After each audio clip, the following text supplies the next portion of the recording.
Eu queria que o senhor falasse até para a nossa audiência, que muitas pessoas podem estar acompanhando a entrevista pensando assim, gente, mas Arthur Lira nem é mais presidente da Câmara, por que que o Lira está falando, o deputado está dizendo que o Lira tem tanto poder, se o presidente agora é Hugo Mota, o Lira está até meio esquecido, agora que vai ser relator do imposto de renda de até R$ 5.000, apareceu um pouquinho, mas sumiu o Lira, por que que o Lira tem tanto poder? Queria que o senhor explicasse, o Hugo Mota está a serviço também do Arthur Lira, vai tocar esta pauta em nome do Lira, porque o Lira, se ele já não é mais presidente da casa? A manutenção dos instrumentos de poder não acabam com uma simples transferência de posto.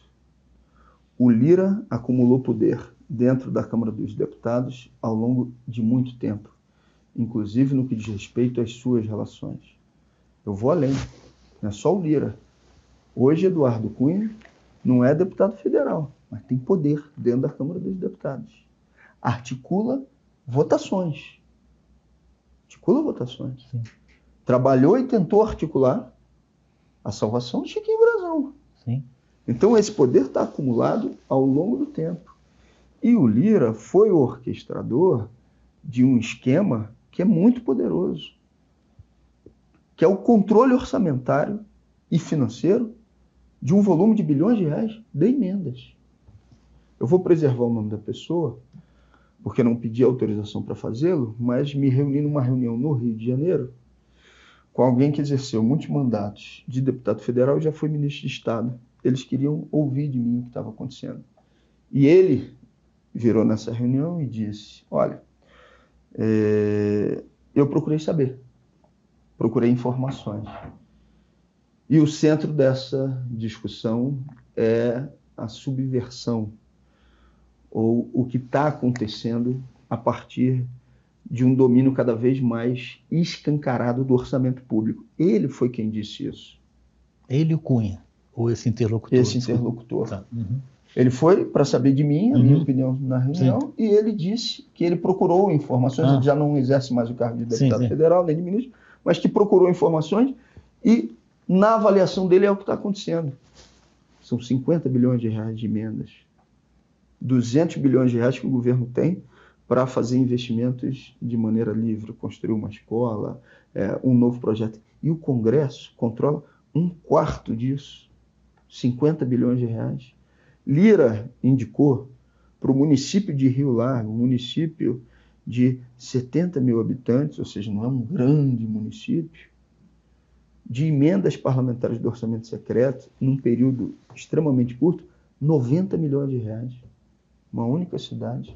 Tem a denúncia de um deputado, que é o deputado José Rocha, que numa ligação, o Lira cobra dele a modificação do destino original de 300 milhões de reais. Isso numa ligação. Isso é muito poder.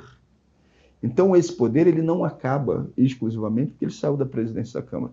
Tanto tem poder, e uma das demonstrações, uma das provas disso, é o fato de estar designado agora relator do projeto. Do PL do imposto de renda. Do imposto de renda de até R$5.000. Alguém tem dúvida do papel que vai ser exercido pelo Lira nessa história? Eu não tenho dúvida nenhuma. O que ele vai fazer? É candidato ao Senado em Alagoas.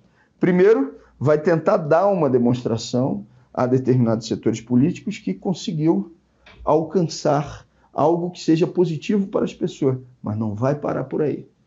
Porque se você é o Lira, você não pararia.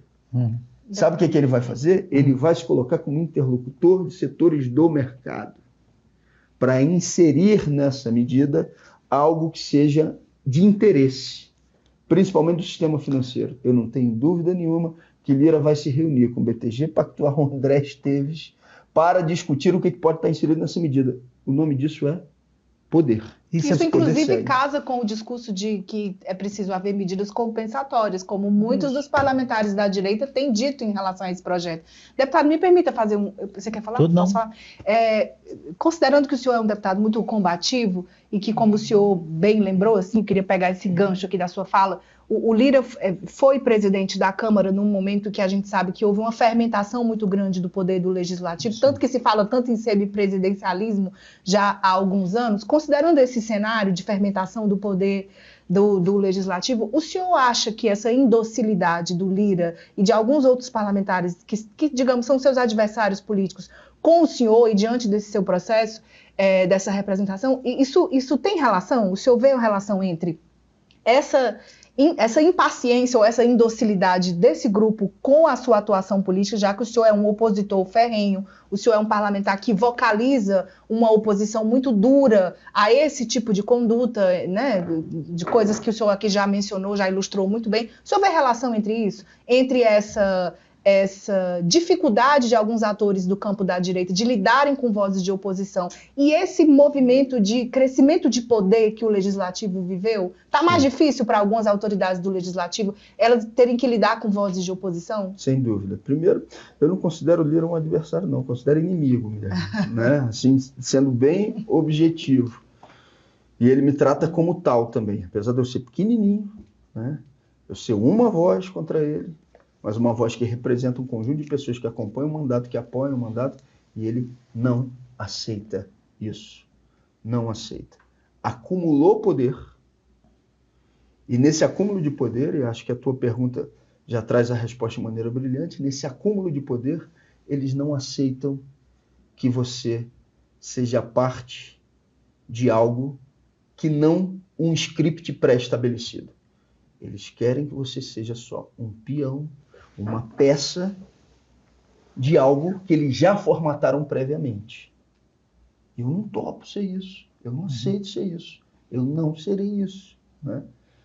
Pague o preço que pagar. Mas é isso. É um cara hiper, super poderoso que atuou na cadeira de presidente da Câmara de maneira mais eficaz que os seus antecessores para atender a determinados interesses de alguns segmentos de mercado, e que não aceita qualquer tipo de rejeição ou de confrontação àquilo que ele faz. De onde vem e de onde veio o poder de Lira? De uma articulação interna e externa. Externa, atendendo a esse interesse de determinados segmentos de mercado, foi blindada. Internamente, ninguém teve à sua disposição tanto dinheiro do orçamento secreto como teve Arthur Lira. Deputado, eu vejo muita similaridade do caso do senhor com de outro colega do PSOL, que foi o do João Willis, que foi parar no Conselho de Ética por conta daquele episódio da votação do impeachment da ex-presidente Dilma, em que ele disparou um cuspe em relação contra o Bolsonaro e um grupo dele. Eu estava na galeria, assisti de cima, eu assisti perfeitamente o que aconteceu. Quando o deputado foi anunciado para votar, estava o deputado Bolsonaro, o filho dele e um grupo deles, eles meio fizeram, a gente chamava de corredor polonês, né? Cercá-lo assim onde ele ia passar. E se fez ali muitas provocações e tal, e que resultou nessa reação do deputado. Eu me lembro tanto acho que o senhor esteve lá também, no caso dele, quando foi julgado, e a pena que se aprovou para ele foi uma advertência e tal, foi algo que não chegou ao extremo, como está propondo o relator agora. O senhor acha também, e o PSOL, eu acompanho o Conselho de Ética desde a fundação dele, 2001, 2002, o PSOL, se você for fazer um levantamento, é o partido que mais representa contra parlamentares no Conselho de Ética. O senhor vê aí também uma certa reação, quer dizer, que a direita imagina o PSOL com esse vestal de moral e tal, enfim, vamos também... Eu acho que junta tudo nesse momento. A Cristiane fez essa pergunta da ação individual do senhor já provocar essa reação, mas eu acho de uma maneira geral também o comportamento do PSOL atrai essa ira, vamos dizer assim. Sim. Primeiro, o Jean, ele sofreu tortura por anos seguidamente. Sim. E aí não foi ninguém que me contou. Eu vi isso acontecer no cotidiano. Eu vi o ex-presidente inelegível, o Bolsonaro. O Jean está numa comissão, sentado na primeira fileira, o Bolsonaro senta atrás dele, tira o microfone e falava todo tipo de absurdo nas costas do Jean, que eu não posso repetir para vocês aqui as coisas que ele dizia. Ao ponto de, quando o Jean terminava de falar, ele se retirar da sala para não ficar com o Bolsonaro atrás dele. Se eu vi, não foi ninguém que me contou. Né? E sobre o que está acontecendo agora, né? Sobre o Conselho de Ética, né? Tem uma modificação do perfil das representações.